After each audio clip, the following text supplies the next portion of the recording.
Pertama berhubung dengan Confucius. Tadi saya ada sebut tentang mizan tadi. Dalam Al-Quran Allah juga kata laqad arsalna rusulana bil bayyinat wa anzalna ma'ahumul kitaba wal mizan liyaquman nasu bil qist. Laqad arsalna rusulana bil bayyinat.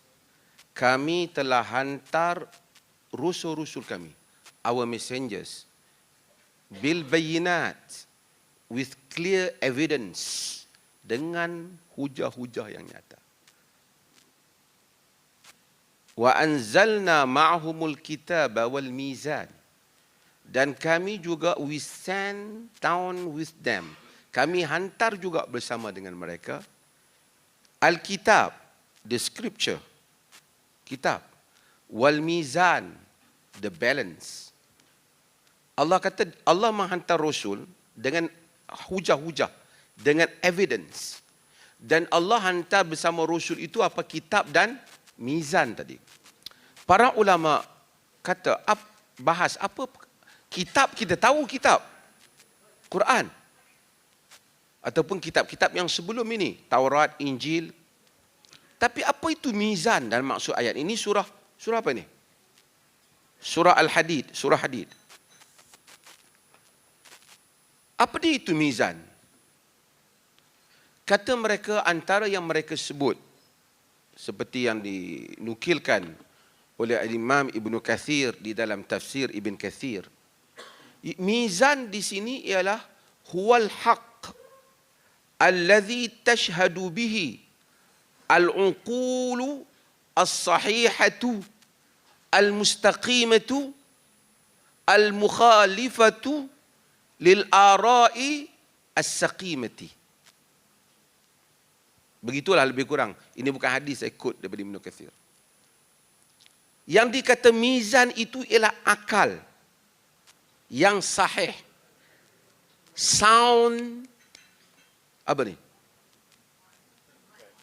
Sound intelligent, kan? Pemikiran yang sahih, yang mustaqimah,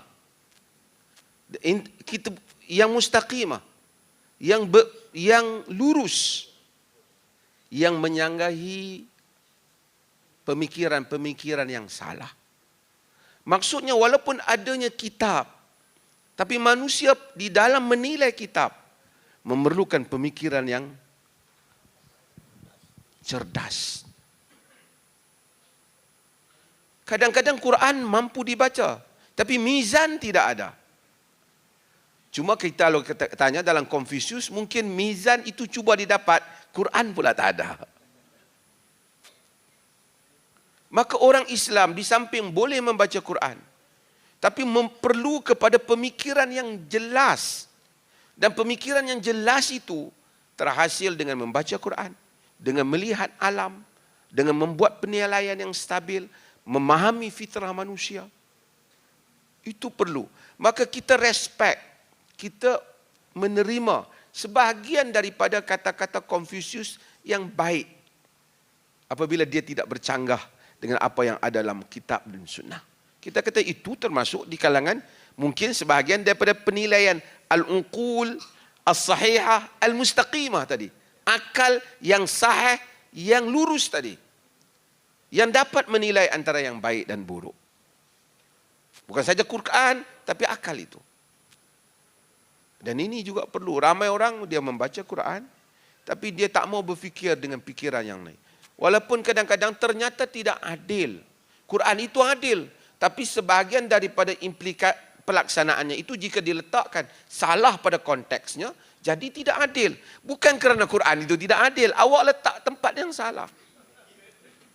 Saya buat contoh yang ekstrim untuk dipahami. Pergi haji memang baik. Tidak ada orang kata pergi haji tak baik.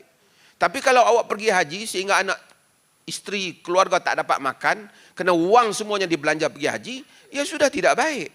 Bukan kerana haji tidak baik. Pelaksanaannya itu tidak baik. Aplikasinya itu tidak baik. Tidak kena konteksnya. Sebab tu bila haji dia kata man istata'a ilaihi sabila, sesiapa yang mampu melaksanakannya. Termasuklah hukum hakam agama yang lain. Termasuk potong tangan. Hal-hal yang sedemikian. Pada zaman penuh dengan keadilan ditegakkan, jika ditegakkan hukuman itu, maka ia melaksanakan keadilan.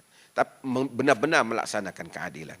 Tapi jika ditegakkan hukum potong tangan, yang hanya dipotong orang yang mencuri di bawahan, yang atas yang mencuri yang banyak itu, tak siapa berani memotongnya, ia sudah tidak menjadi baik. Ia sudah tidak menjadi baik.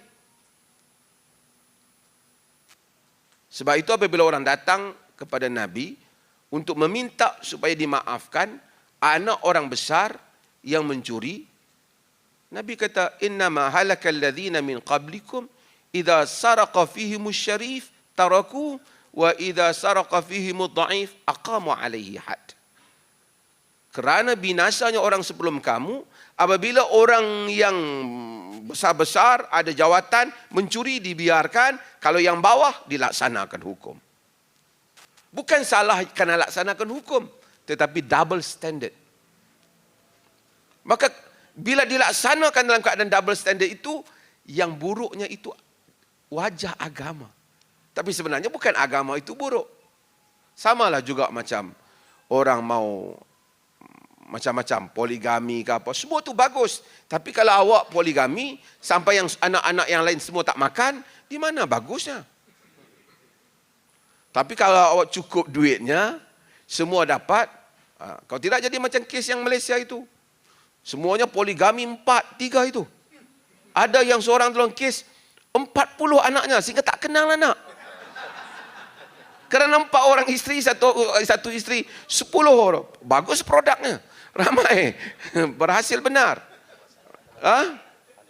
Tapi anak sudah tak kenal. Yang tinggal anak. Itu yang sekarang jadi kes di Malaysia. Akhirnya yang bukan Muslim tidak faham. Mereka menyangka agama yang salah. Agama tidak salah. Awak telah, ubat tak salah. Awak yang makan itu salah. Orang kata makan sebiji, awak makan 10 biji. Lepas tu awak demam panas. Awak kata ubat tak bagus. Terima kasih.